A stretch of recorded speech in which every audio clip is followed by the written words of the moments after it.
પ્રશ્ન 1 પાર્ટ 2 આગળ લક્ષણોમાં નંબર 2 વસ્તુ સંકલના અને વસ્તુ ગુથીની કૌંસમાં પ્લોટ ડેશ કન્સ્ટ્રક્શન કૌંસ પૂરો પેરેગ્રાફ વાર્તા તત્વને કોઈક વ્યવસ્થામાં ઢાળ્યા વિના સંસ્કાર્યા વિના ચાલે જ નહીં.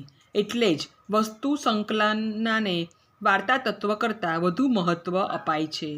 રશિયન સ્વરૂપવાદીઓ વાર્તાને કાચી સામગ્રી અને વસ્તુ સંકલનાને આકૃતિ તરીકે ઓળખાવીને આ બે વચ્ચે ભેદ પાડે છે.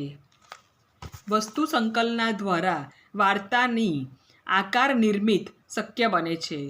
નવલકથાકાર વસ્તુ સંકલના માટે કુતૂહલ અને વિસ્મય નામના બે તત્વો હાથવગા રાખે છે. કેટલીક નવલકથાઓમાં આનું મહત્ત્વ ન હોય એવું પણ બને, જેમ કે સુરેશ જોશીની છિન્નપત્ર નવલકથા, પરંતુ સરસ્વતીચંદ્ર કે મુનશીની નવલકથાઓમાં આનું મહત્ત્વ સવિશેષ વર્તાય.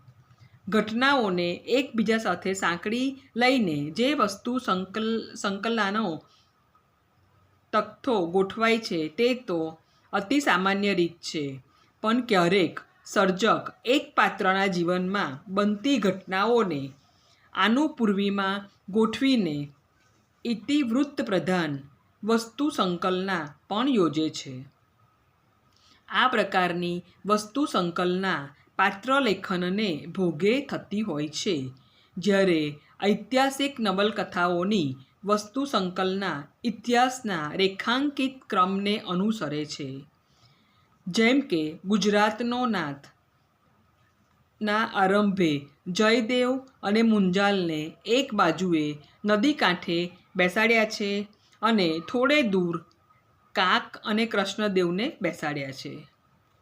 જ્યારે આરોગ્ય નિકેતન નવલકથાનો આરંભ કથાનાયક જીવન મસાઈના દાદા અને પિતાની કથાથી થતો નથી. નવલકથા આરંભાય છે ત્યારે તો જીવન મસાઈ વૃદ્ધ છે અને તેમનો ભૂતકાળ ધીમે ધીમે વર્તમાનની સાથે ઉઘડતો આવે છે. આ પ્રકારની વસ્તુ સંકલનાઓ 6 પદ્ધતિ ફ્લેશબેક પદ્ધતિને મળતી આવે છે. કેટલીક વસ્તુ સંકલનાનો જીવન ચારિત્રાત્મક હોય છે. આવી વસ્તુ સંકલનામાં નવલકથાના કેન્દ્રમાં એક મુખ્ય પાત્ર હોય છે અને તેના જીવનમાંથી કેટલીક ઘટનાઓને પસંદ કરીને મૂકવામાં આવે છે. એવી નવલકથા જીવન ચારિત્ર સાથે અને કેન્દ્ર સ્થાન પ્રથમ પુરુષમાં હોય તો તે આત્મકથા સાથે સાદૃશ્ય ધરાવતી હોય છે. ફકરો ફ્રોઈડ યુગ પછી વસ્તુ સંકલનનો ઢાંચો બદલાયો અને રેખાચિત્રના ક્રમવાળી વસ્તુ સંકલનાને બદલે આડા અવળા ક્રમવાળી વસ્તુ સંકલના પસંદ કરાઈ. આંતરચેતનાના પ્રવાહવાળી જે નવલકથાઓ લખાઈ, એમાં માનવ અર્થાત ચરિત્રને વધારે પ્રાધાન્ય અપાય છે અને એ નિમિત્તે લેખક એના સંવેદન જગતમાં, સ્મૃતિ જગતમાં આપણને લઈ જાય છે. શ્રી કેન વસ્તુ સંકલનના 3 વિભાગ પાડે છે, જેમાં 1 કાર્યવેગની વસ્તુ સંકલના, 2 ચારિત્રની વસ્તુ સંકલના અને 3 વિચારની વસ્તુ સંકલના. ફકરો વસ્તુ સંકલના તેના સ્વાભાવિક ક્રમમાં આગળ વધવી જોઈએ અને સાથે સાથે ઘટનાઓ શા માટે બને છે અને પાત્રોના જીવનમાં, તેમના મનોજગતમાં કયા પરિવર્તનો લાવે છે એ પણ જાણવું પડે.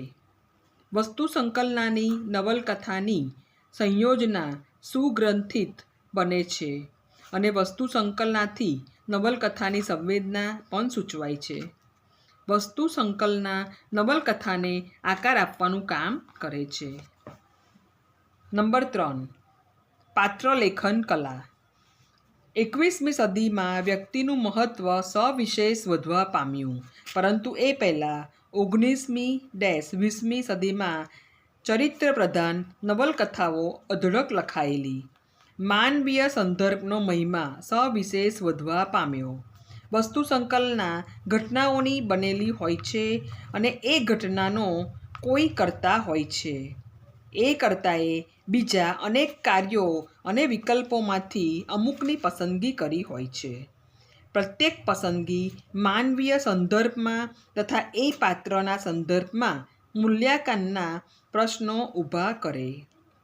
નવલકથામાં ડગલે ને પગલે પાત્રના કાર્યને નિમિત્તે માનવીના જ પ્રશ્નો આપને ઉખેડતા હોઈએ છીએ. દાખલા તરીકે જ્યોર્જ ઓરવેલની જાણીતી નવલકથા એનિમલ ફાર્મમાં પશુસૃષ્ટિ કેન્દ્ર સ્થાને છે, છતાં એ પણ માનવીય સંદર્ભ સાથે જોડાયેલી જ કથા છે. E.M. ફોસ્ટરે સાચું કહે છે, કોમામાં, અન્ય કલાકારો માનવીને રાખી શકે, ચિત્રકાર શિલ્પી માનવીને અડે જ નહીં તો પણ ચાલે, કવિ માત્ર પ્રકૃતિની વાત કરે તો પણ ચાલે, પણ નવલકથાકારને જીવતા જાગતા માણસ વિના ચાલે જ નહીં. ફકરો. નવલકથામાં પાત્રો ઘણીવાર આપણા જેવા વાસ્તવ જીવનમાં જીવાતા માનવી જેવા હોતા નથી. દાખલા તરીકે કાક મંજરી તો કેટલાક પાત્રો આપણા જેવા જ હોય છે. દાખલા તરીકે દિવ્ય ચક્ષુના ધનસુખલાલ રંજન. ઘણા બધા લોકો આવા જીવન સંદેશ પાત્રોને આવકારે છે. કેટલીક વખત તો લેખક જીવનમાંથી જ સીધા પાત્રોને લાવે છે. દાખલા તરીકે ઝેર તો પીધા છે જાની જાની માં ગાંધીજી, સયાજીરાવ, હેમિંગવેએ તો નવલકથામાં સાચા નામઠામનો ઉપયોગ કરેલો અને લોકોએ તેમની સામે બદનક્ષીના દાવા માંડેલા. પેરેગ્રાફ. પાત્રો બે પ્રકારના. 1. સાદા સ્થિર પાત્રો કૌંસમાં ફ્લેટ કેરેક્ટર્સ અને 2. ગતિશીલ પાત્રો કૌંસમાં રાઉન્ડ કેરેક્ટર્સ. સ્થિર પાત્રોનું વ્યક્તિત્વ એક જ ઢાંચામાં ઢળેલું હોય છે અને એમાં કોઈ વિકાસ સધાતો નથી, જ્યારે ગતિશીલ પાત્રોનું વ્યક્તિત્વ સદૈવ વિકસિત હોય છે. પેરેગ્રાફ. લેખક પાત્રોને કેવી રીતે લઈ આવે છે એ પણ જાણવા જેવું છે. કાં તો લેખક પાત્રો પાસે કશું કાર્ય કરાવતા એમના વિશે વર્ણનો કરે છે. મુનશીની જેમ એમના શારીરિક લક્ષણો પણ વર્ણવી શકાય. દોસ્તો એ વસ્કીની ધ ઇડિયટ નવલકથામાં મુખ્ય પાત્રો વિશે પહેલેથી જ બધી માહિતી આપી દે છે. એ વાંચીને આપણા ચિત્રમાં અપેક્ષાઓ જાગે છે. પછી એ પાત્રો આપણી અપેક્ષા પ્રમાણે વર્તે પણ ખરા અને ન પણ વર્તે. ક્યારેક પાત્ર એક કાર્યમાં જે છબી ઉપસાવે તેનાથી બીજા જ પ્રકારની છબી બીજા કાર્યમાં ઉપસાવે. પેરેગ્રાફ. પાત્રોને બીજી રીતે રજૂ કરવાની રીતમાં એમના વિશે કશી પણ માહિતી આપ્યા વિના એમના કાર્યો દ્વારા જ જીવતા જાગતા કરવામાં આવે છે. ઓર્નેગા ગેસેટે કહે છે કે નવલકથાકારે કદી એમ નહીં કહેવાનું કે ફલાણું પાત્ર ચીડિયું છે, પણ એ પાત્રના અનુભવો તે વર્ણવે છે. વાંચનારે જાતે જ એ વાંચીને અનુમાન કરી લેવાનું રહે છે, પણ નવલકથામાં દર વખતે નાટ્યાત્મકતા શક્ય નથી હોતી. કથાનાત્મકતા વડે પણ કામ પાર પાડવું પડે છે. ફકરો. પાત્ર લેખનની બે પદ્ધતિઓ. 1. પાત્રોનું વર્ણન કરીને પાત્રોને આંતરબાહ્ય પરિચય આપવાની. 2. લેખક દૂર રહીને પાત્રોના વાણી વર્તનમાંથી એમનો પરિચય કરાવે કે ઇચિસ ડેવિડ તો બંને પદ્ધતિઓનો સમન્વય કરવાની પદ્ધતિ ઉપર ભાર મૂકે છે. બંને પદ્ધતિઓના મિશ્રણને પાત્રલેખનની ત્રીજી પદ્ધતિ કહી શકાય.